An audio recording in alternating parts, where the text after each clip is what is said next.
Welcome to the Rim Break Rodeo. We hope this video helps. You start by preparing the slide and picking exactly what will be clickable.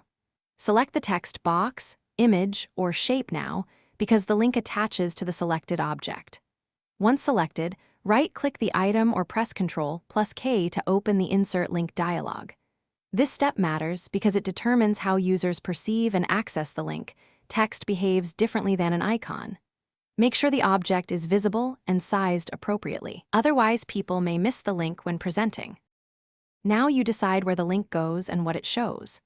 In the dialog, pick web URL, email, or place in this document, then paste the full address. Include https:// to avoid broken redirects.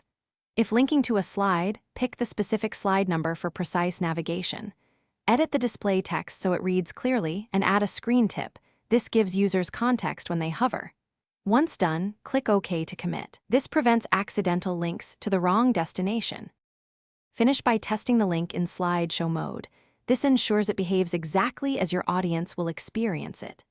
Click the object to confirm it opens the URL, email client, or target slide.